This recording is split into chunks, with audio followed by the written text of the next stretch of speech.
Riva Rivka.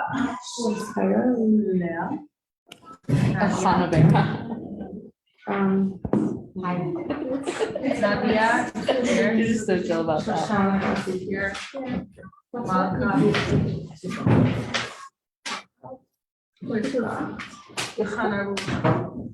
¿Cómo se llama? Thank you, Fawn. Thank you, Fawn, Vera. Okay, so sorry. Here. That's what I said. Said that. What? Okay, go to Pirkei Avos. At the end of the day, we need something a little bit lighter, like Pirkei Avos. So we are now doing Mishnah 12. So it's a new Mishnah. Please, we'll go back to the front of the booklets. We're going to read a Mishnah, one of those Mishnahs that is very, very popular, known. That is Yud Hillel v'Shammai Kiblu Mehem. Remember I said that there were 5 generations that the recipients of Torah and the authorities of Torah, they were the greatest authorities of Torah in the generation, is the greatest authorities of Torah in the generation is certain rabbis. But there were 5 generations that there were 2 rabbis. It's called Zugim. Zugim means peers. In that time, there were 2. So one of them is Hillel and Shammai. Hillel, the Shammai, Kiblu Mehem. They received the tradition from the rabbis before, which I mentioned in the previous Mishnah, Shmaya and Atalia. And now he says, this is something Hillel used to say, this is something Shammai used to say.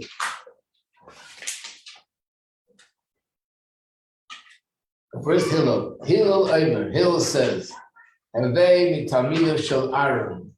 You should make an effort to be a student of Aaron, meaning follow. Is that clear where I am? I think there's a B on the bottom of the page. It's different numbers there. You see it? No? 212. A topic says 212. Okay. The second is the first page. Yeah, and it's number 12, so it's the last Mishnah on the page. Page B. Hillel said, be amongst the disciples of Aaron, which means follow Aaron's path. Every tzaddik is filled with good deeds and Torah knowledge, but every tzaddik has something specific that he taught. Follow the example of Aaron. What's unique about Aaron? The following. Aaron was a person that loved peace, pursued peace. He loved all created beings and brought them closer to the Torah. So we should be the same. We should be loving peace, A, pursuing peace, B, loving all created beings, and the 4th thing is to bring them closer to the Torah. So let me explain some of the things that are written here, and that is, first of all, why are we saying that Aaron loved peace? What do we know about Aaron that he was unique in that area? So in the Torah, it tells us what happened when Moshe Rabbeinu passed, and it tells us what happened when Aaron passed. And Rashi makes an interesting comment, of course, based on the Medrash. When Moshe Rabbeinu passed, it says that all the men came out to his funeral. When Aaron passed, the Torah says all the men and the women came out to his funeral. Rashi says, why does it appear from the Torah's writing that there was many more people that came to Aaron's funeral than Moshe's? And Rashi says, because Aaron was known to be a peacemaker. If we saw there was a situation between husband and wife, that there were some issues in their relationship, he did everything he can to try to help them reconcile. If he saw 2 friends that were having an argument, he tried to reconcile. And whoever he noticed that there was something between them, he tried to bring them together. So because he was known, and he always tried to find a way of bringing peace amongst people, somehow the love for him was greater, and everybody participated in his funeral. And what did he do? He had a technique, he had a very specific technique. Once he did it, it's hard to use the same technique, but this was his technique. He would walk over to the husband, and I heard that this and this is going on, but he would say to him, I spoke to your wife. She's actually very upset about what happened. She really feels bad. She would really love to apologize, but she's afraid that you won't accept it and you'll reject her. But she really would like to say she's sorry. And he would say, oh, if that's the case, okay. If she comes, I'll know what to do. Then, of course, he ran to the wife. And he said, your husband really feels bad about what happened. And he really wants to say he's sorry, but he's afraid that you'll reject it, won't accept it, because he's really upset and he really wants to apologize. Oh, if that's the case, okay. So basically, she thought that he's the one that is initiating the apology. He thought that he's initiating it. And when they met, it was Shalom Yisrael, and everybody was very happy. Basically, this is the source for another statement that peace is so essential, is so important, that you're even allowed to change a little bit of the truth that will help create peace between two people. Normally, according to the Torah, we're very careful with lying. You're not allowed to lie. You're not allowed to say something which is not honest and truthful. But if it's a situation that through that you can prevent a conflict between husband and wife, or perhaps help reconcile a relationship and create peace, you're allowed to even bend the truth a little bit for that purpose. So that's why he said that he loved peace and he pursued it. By pursuing it means he wasn't just that he loved peace, he was proactive in making peace happen. You probably heard this saying in English. They say there's some people that make things happen, and there's some people that watch things happen. And there's some people that wonder, when did it happen?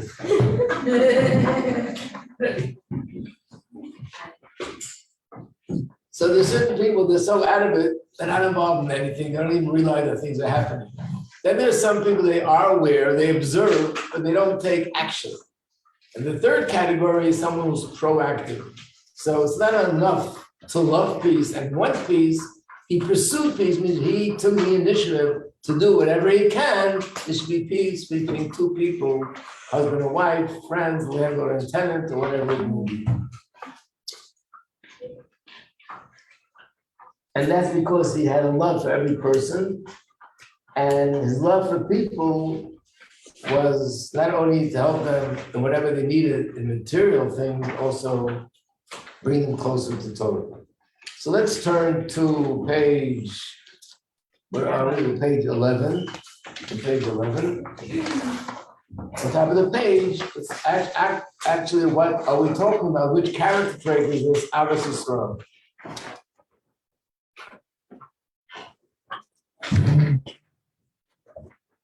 Avos Yisrael, his love for a fellow Jew, is, of course, everything that's a good character trait is based somewhere on Torah, in Torah.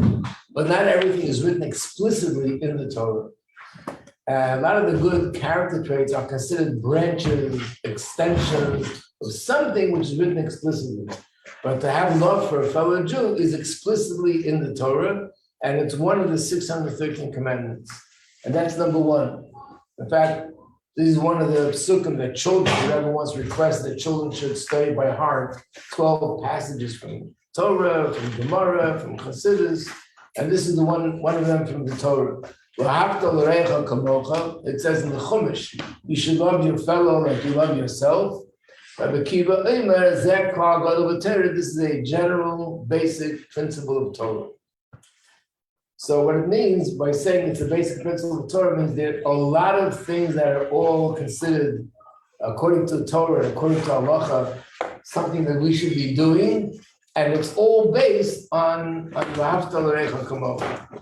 a tree, that you have one tree, but there are many branches, and on each branch there are many twigs, and on twigs there are leaves and there are fruits. They're all details, but they all are sort of hanging on one tree. So Haftarei HaKamocha is one mitzvah that so many mitzvahs are branches and extension from this one mitzvah. And we went through before, whether it's Bikkur Cholim, visiting the sick, whether it's helping Chassan Kala, whether it's giving tzedakah, whether it's not humiliating another person, whether it's not speaking behind someone's back about them, lashon hara, all the things that have to do with interpersonal relationship, it's all based on this one pasuk. V'ahavta l'recha kamocha. So that's number one. So we know that this is a major mitzvah because all the other commandments and all the other laws that pertain to relationships, they're all based on v'ahavta l'recha kamocha. Love others like you love yourself. Then there's something in the Gemara that's even more powerful than this, and that's number two. The words number two, the Hebrew is actually not Hebrew, it's Aramaic.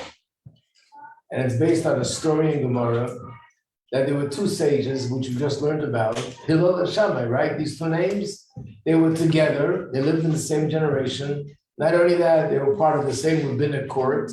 Hillel was the Nasi, he was like, the Nasi means the leader, and in that generation, it was like the king.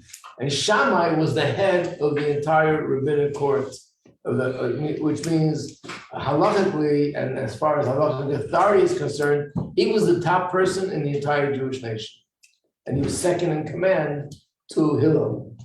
However, they had different approaches. Hillel was a more lenient person, more chesed person, and Shammai was the more harsh, strict person. So in so many areas of the Torah, they have difference of opinion.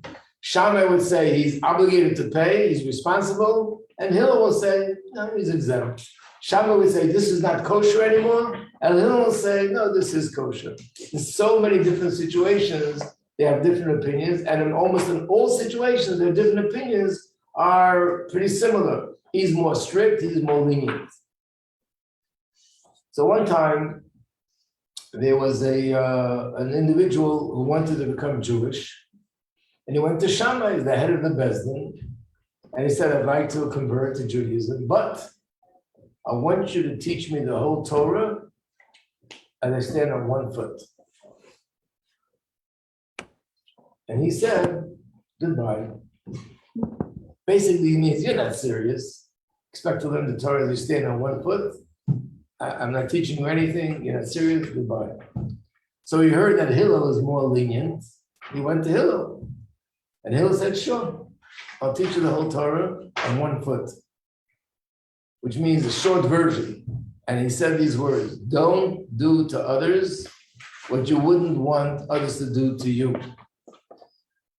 And there's another part to it, I didn't put it here, it just makes it too long. And everything else is commentary. Which means not only is Ahavas Yisrael a major mitzvah that relates to all other mitzvahs that are about interpersonal relationship, it even relates to mitzvahs between man and Hashem. In other words, what he's saying is Shabbos, Kashrus, Yom Tov, everything in Torah is based on this mitzvah and this principle. Don't do to others what you wouldn't want others to do to you. How is another question, and we need more time to explain that. There's places in Hasidus that goes into this, and a lot of the commentators on Torah, each one gives their explanation. But one thing we see from here is that Ahavas Yisrael is not just an ordinary mitzvah, it's not just one of the mitzvahs, it's a core mitzvah that in some ways all other mitzvahs of the Torah are dependent on this, or their extension of this.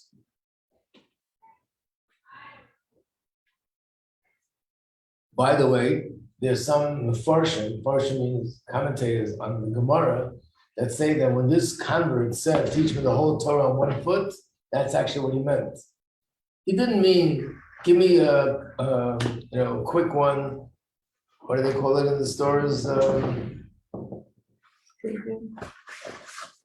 Today when you get a frank and a what do they call these? Express line? Express line is another word. Samples? Quick food, what do they call it? Simple, no? No, Many meals? no, I'm saying when you walk into the store today, they call it, what? No, it's like samples, like understanding that, small. Okay, doesn't really matter, but you all got the idea. So basically he's coming in and says, give me a quickie, I just want to know 1 foot, what is it about? Abbreviated version. Well, but what he really meant it was, Just like a person stands on one foot, this foot is supporting the whole person. Give me something in Torah that this supports the whole Torah. And he said, I'll give it to you. It's don't do to others what you wouldn't want others to do to you. One thing I do want to explain is, why did he have to say it in the negative? Why couldn't he say it in the positive? Do to others what you would like others to do for you. Why did he have to say in the negative, don't do to others what you want others to do to you?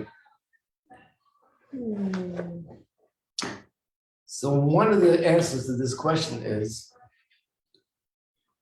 by the way, I remember being once in an office somewhere, there was a sign hanging on the wall, and that's what it said. Do to others what you would want others to do to you, and underneath it said the name of some famous author. Obviously, he got it from here, but he said it in the positive. In the Torah, it's written in the negative. Why? Someone is like Jay should be next door.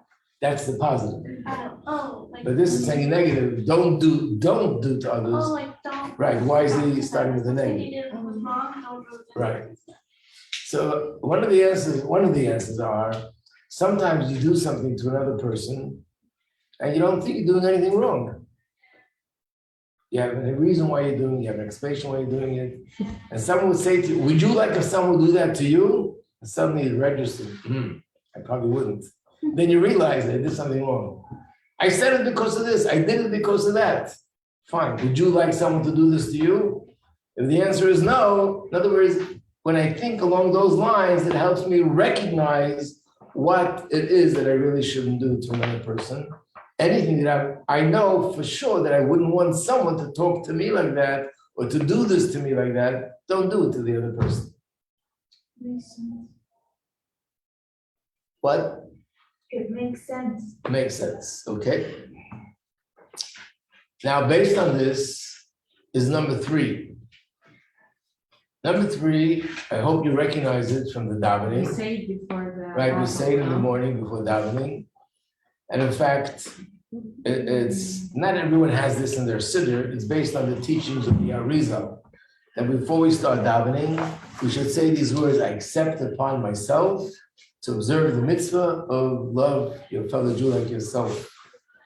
Which means that somehow or other, this is something which is a orientation, an introduction that will make and enhance my davening, to make my davening better.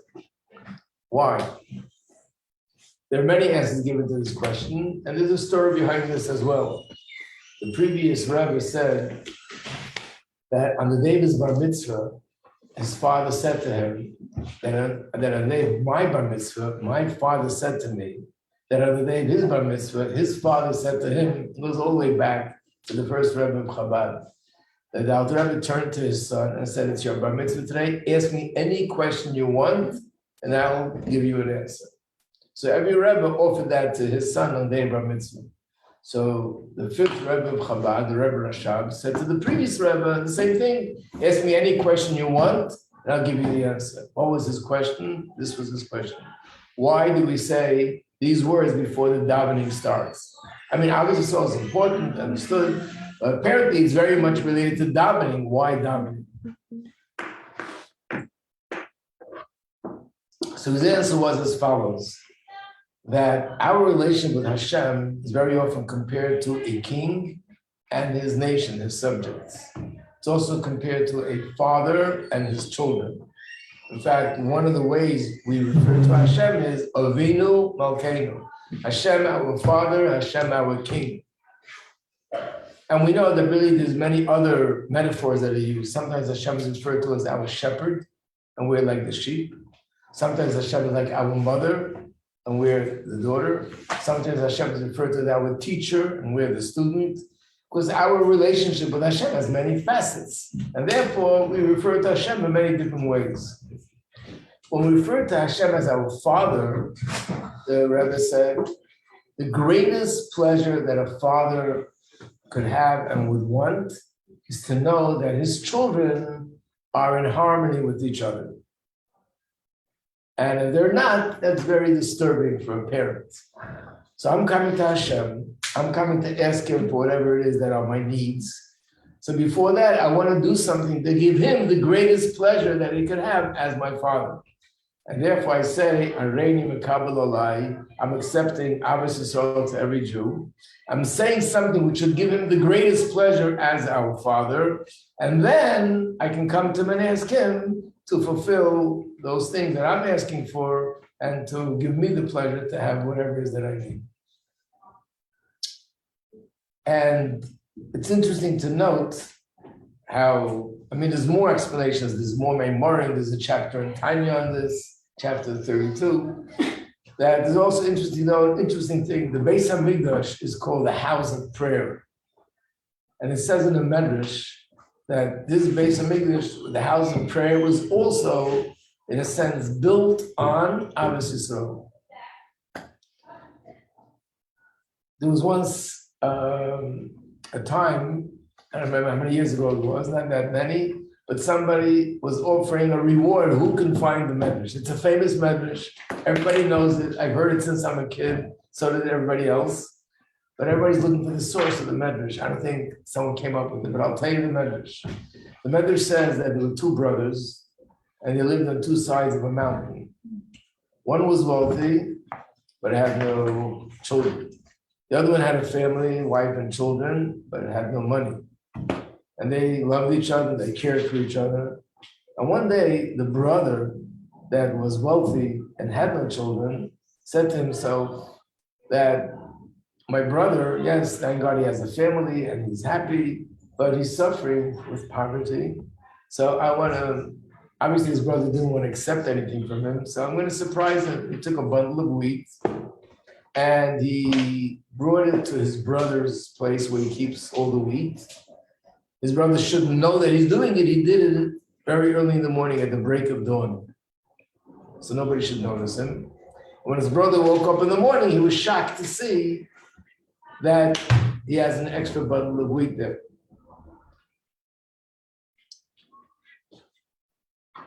And that was his thought. The brother, who was not wealthy, said to himself, thank God I have a family. My brother doesn't, even though he's wealthy, but he doesn't have a family. I want to do something to make him happy. And he thought of the same idea, even though it wasn't a big deal for him to have another bundle of wheat, but just the surprise that suddenly out of nowhere a bundle of wheat appears. So every night they missed each other. He went across the other side of the mountain and brought him a bundle of wheat. And the other guy on the other side of the mountain brought him a bundle of wheat, and both of them were shocked. Because in the morning, when they checked their wheat, they both had the same amount that they started with. They couldn't understand how that happened. If this is going on for a while, one day they're going up the mountain. They come to the top, they see each other. This one has a bundle of wheat, and this one has a bundle of wheat. And utterly, the brain figured it all out in a second that they've been carrying to each other a bundle of wheat to make the other one happy. And when they saw the love and the care they had for each other, they fell on each other's shoulders and they cried. And it said that Hashem said, on this mountain, with this love for one another was just demonstrated, that's where I want to build my Beis HaMikdash. So basically, according to this story, according to this message, it means that Avos Yisrael is actually the basis for the Beis HaMikdash. That's the foundation. That's where Hashem chose to build it. So therefore, we can say that davening, which is like the Beis HaMikdash, is the house of prayer. In fact, davening today is instead of the sacrifices. The basis, the foundation, the beginning is first let's declare our love for every other person, to love others like we love ourselves.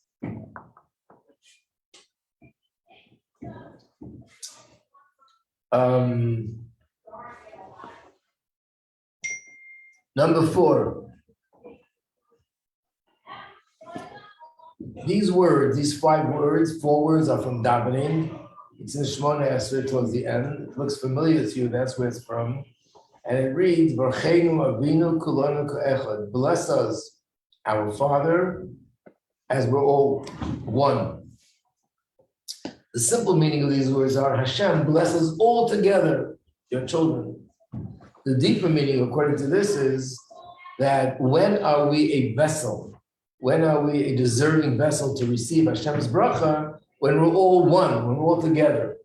It's like having a container they'd want to put in the container wine, juice, water, whatever it is. If it's not all together, if it's cracked and there's a space in the middle, everything will leak out. The only way that this container can hold and retain whatever you put in is that there's no holes, there's no cracks, and it's not splintered, it's all one piece. So we say to Hashem, we're all together as one, and therefore we are a keli, we're a vessel for your bracha.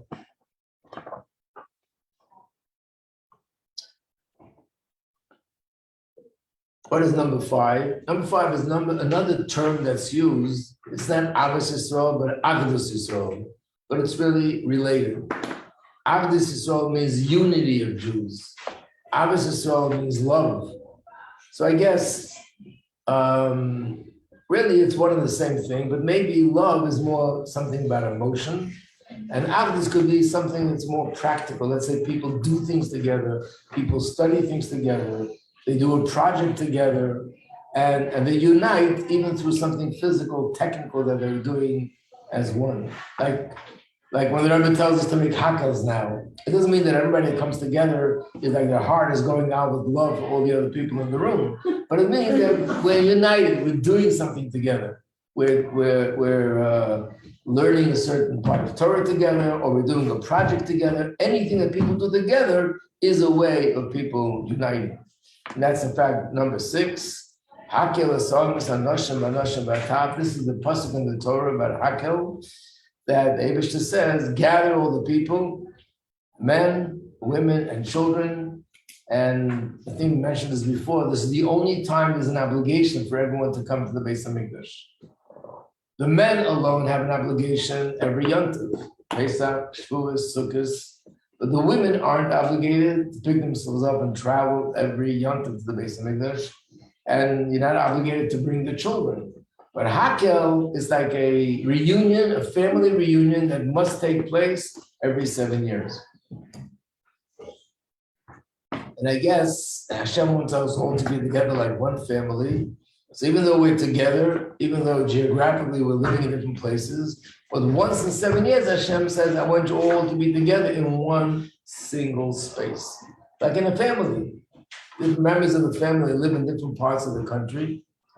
And once in a while, they make a reunion. A reunion is where everybody comes together in one space.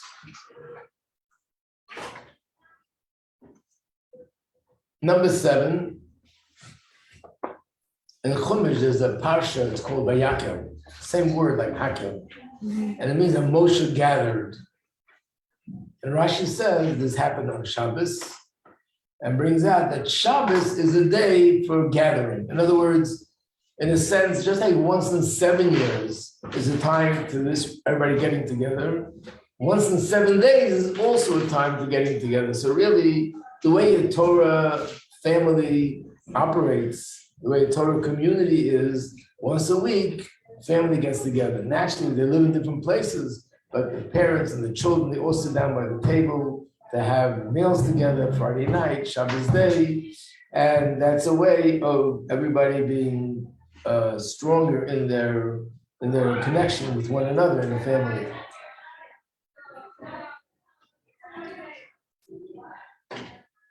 Of course, the big question is, how could you say love another person like yourself, but they're not myself? It's not me. I'm not even going into the question, what about the person who did something wrong to me? It's another question. But there's a chapter in Tanya, which is known as chapter 32, chapter Lev.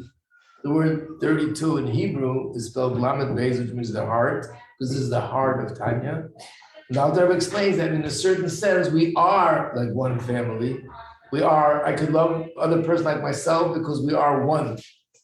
In other words, the love between family members, 2 siblings, parents and children, that love is based on the fact that these 2 people are in essence one.